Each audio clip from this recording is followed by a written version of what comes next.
back to the Dean Obeidallah Show. We're live here on Monday. Not Monday, it's Wednesday, May 1st. It's May 1st. I got the M there. Sorry.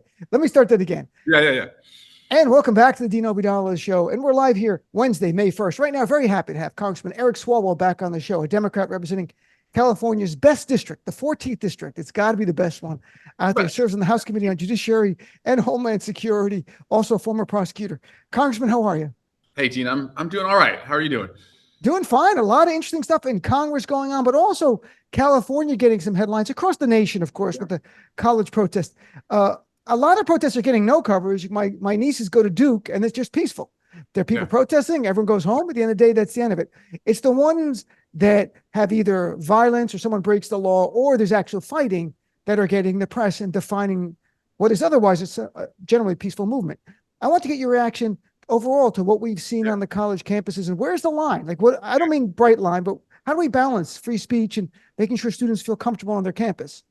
Yeah, free speech, it's a cornerstone of America in our experiment. However, violence and anti-Semitism should never be tolerated. And so, much respect, to the protesters who are not engaging in that, and the police have a job to do if it becomes violent. But stepping back, because these protests certainly have animated the humanitarian aid issue that exists in Gaza, and credit to our president, because if you had a different president, like former President Trump, there would be no chance of America continuing to supply humanitarian aid. And so I voted last week, 2 weeks ago, to provide nearly $10 billion in aid to Gaza so that we can continue to do that. And this president, I think, has pushed Prime Minister Netanyahu into a place where there's going to be the best shot at a negotiated ceasefire. And I think that could come imminently, where hostages are returned, every hostage is returned, and we can see peace restored in the region. So look, there's nothing simple about this, Dean, and anyone who wants to talk about this, I would encourage to first be an aggressive listener, but also to avoid being put in the one of two corners that so many want to go into, which is either Israel is a genocidal apartheid state, and the other is that you should level Gaza. It's much more complex than that, and that's why I think aggressively listening, understanding the history, and always seeing the North Star as a two-state solution where the Palestinian people and the people of Israel can live in peace, security, and prosperity is something that must be achieved not just in our lifetimes, but like now. Like that has to be a part of this, is that the pathway to that. And we're seeing yesterday and today the right, of course, instinctively, and when I say the right, I mean members of Congress and the Senate, demonizing any pro-Palestinian protester the same way Ronald Reagan demonized the anti-Vietnam protesters, and the way Donald Trump demonized Black Lives Matter protesters, calling them a symbol of hate, and those who are against anti-apartheid protesters, anti-civil rights protesters. The right doesn't like change. They like things the way they are. Whatever the vision of things they want, if you're against that, they're going to smear you. And it becomes dangerous, because calling young college students pro-Hamas, and many of them are Jewish students, Jewish Voice for Peace, and young Jewish students are involved in the encampment. They're having their Sabbath, they're celebrating together during Passover, they're having Seder together. It is so dangerously irresponsible to see and that, Dean, to that point, that's where the complexity is. You see that Republicans aren't interested in that. They're interested in just governing in broad stroke headlines that lead to chaos, and then they want to blame Joe Biden. And again, there's nothing simple about what's happening in Gaza, and as you said, there's nothing simple about the feelings and emotions that you're seeing here.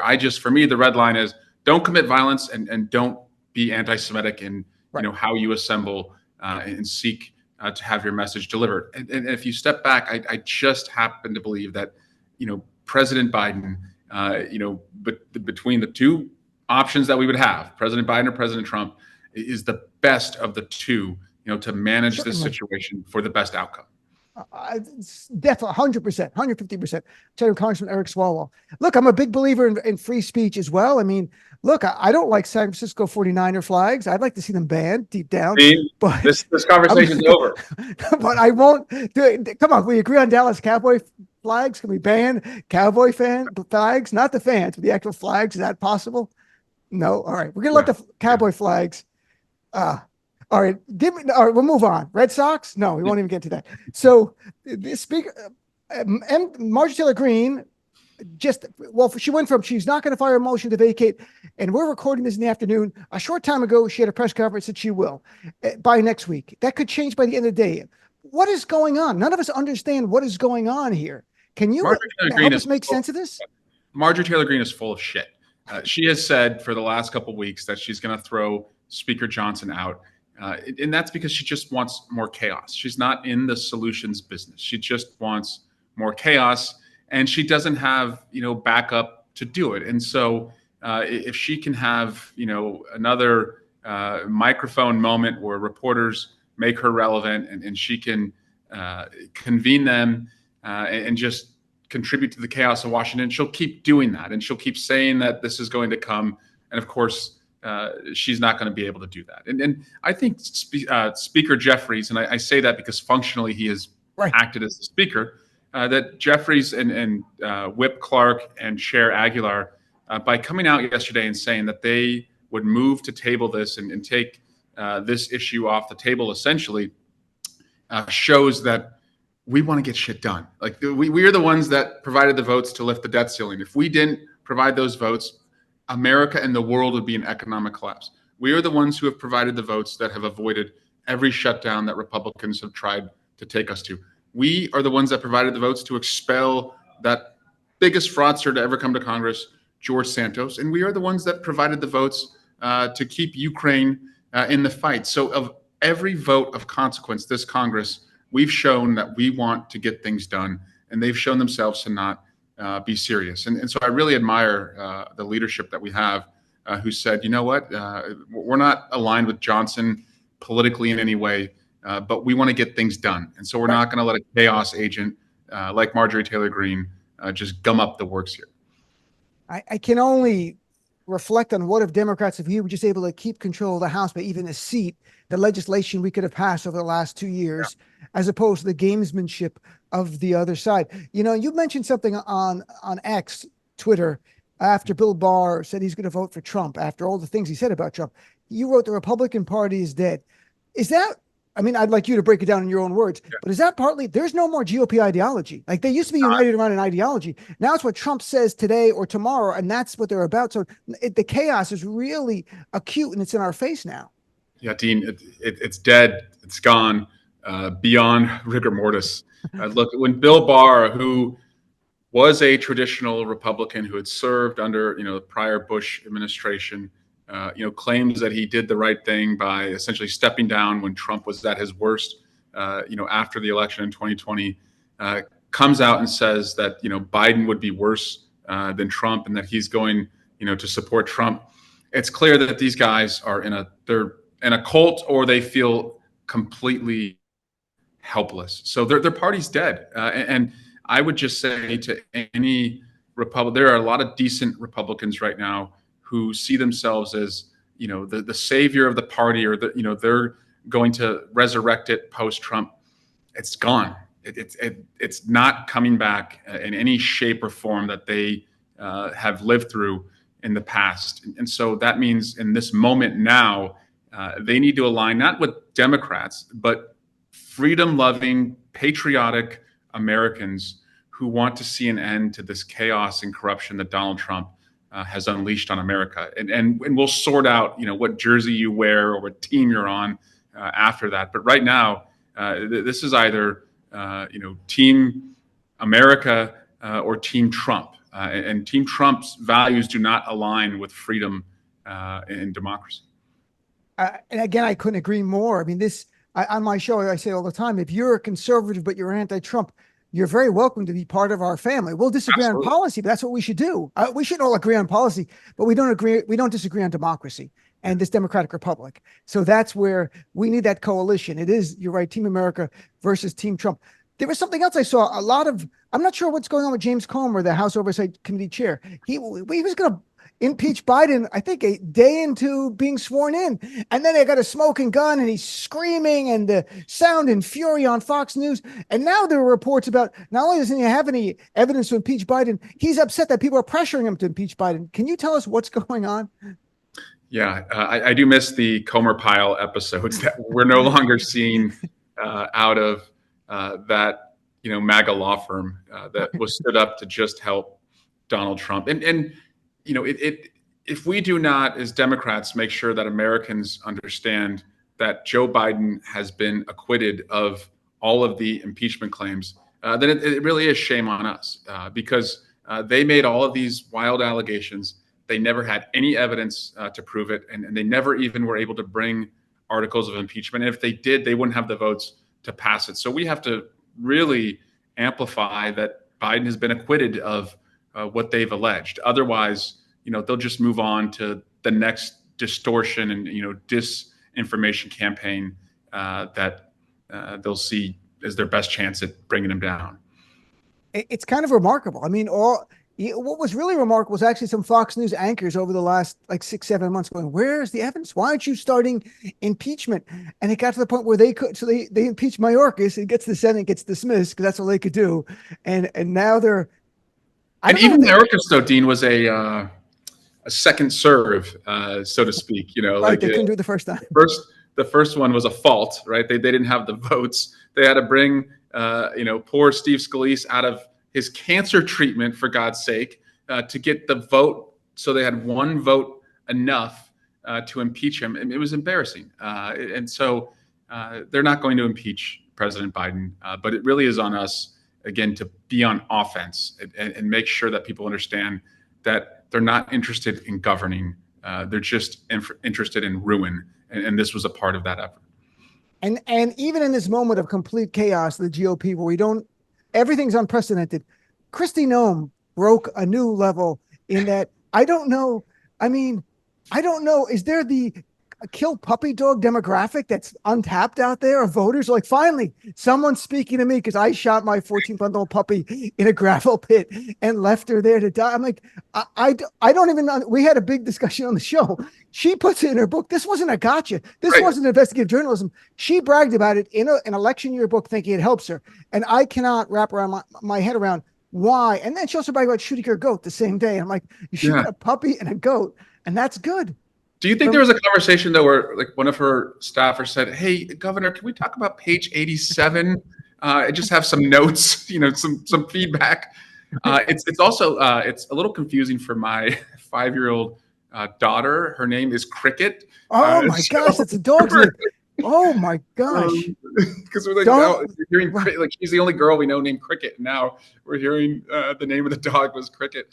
But Dean, Noem she's all pissed off that everyone is saying that she didn't have a right to kill her untrainable puppy, but the same person who's pissed off that she believes she had a right to kill her untrainable puppy thinks that daughters of Americans should be forced to carry the baby of their rapist, right? Like, again, it's very much I have a right to do whatever I want, even if it includes animal cruelty. But I also can tell you, what you have to do with your body. So, there's no consistency here among their values and their principles. It's just me first.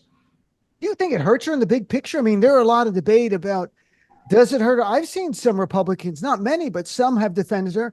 And I don't know. I mean, she put in a book a story from years ago, thinking it benefits her to be Trump's VP pick. That's the obvious thing here. And all of us, we know MAGA likes cruelty, but this seems to be a new level of cruelty. It's a new level of cruelty. And maybe, the first president in modern history who didn't have a dog while he was in the White House, would pick her. But again, I think it just goes to this larger picture of people who would, deprive you of your freedom, even while they, to justify their own actions, would say that they are entitled to have it. So no, I don't think she's going to be the next vice president. But I would have said that before we heard that she shot her 14-month-old puppy.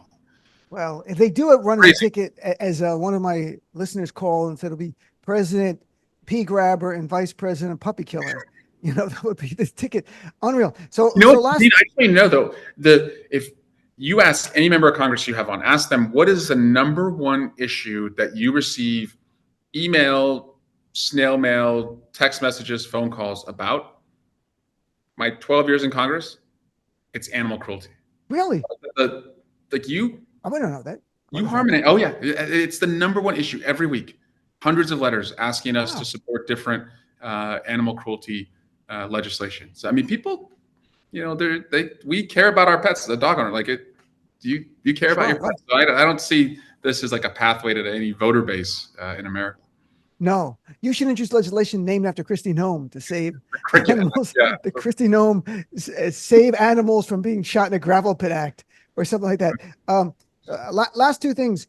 One is about Trump and one is about the Biden infrastructure. So we can end on a good note here. Donald Trump continuing his trial. He's off today and he's back tomorrow here in New York. If he is convicted of felonies, do you expect the Democratic Party and the Biden campaign to make that an issue in the campaign?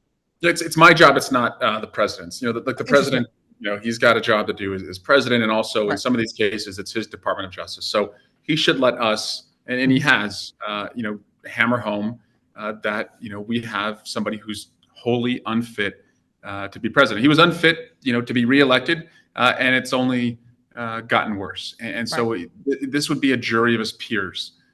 Also, by the way, this is, these are his neighbors. This is, he lives in Manhattan. He lived in Manhattan, still has an apartment there. So this is not, some random pool of people. This is who he chose to live with, who is considering his case. But whether he's convicted or not, I think it just shows again the hypocrisy where somebody would decry fake news the whole 2016 campaign, yet he was spending a large amount of money to prevent the public from learning about actions he took to deceive them from knowing who he really was. It's unreal, and we'll see what happens. I mean, it could be another month from now, and you're a former prosecutor. I mean, the idea is, if you don't like a jury pool, don't commit a crime in that area. Yeah. Go commit a crime in West Virginia if you're Donald Trump, and perhaps you can escape liability for it. But here, the case is going in pretty good. From MSNBC legal analysts coming on, I'm a former lawyer, but I leave it to them to say the breakdown of this, and we'll see how it plays out. But objectively, there's something there. So on a good note here, I saw, because the Biden infrastructure law, we've talked about it on my show. I've had people call in and members of Congress saying how it's helping their district.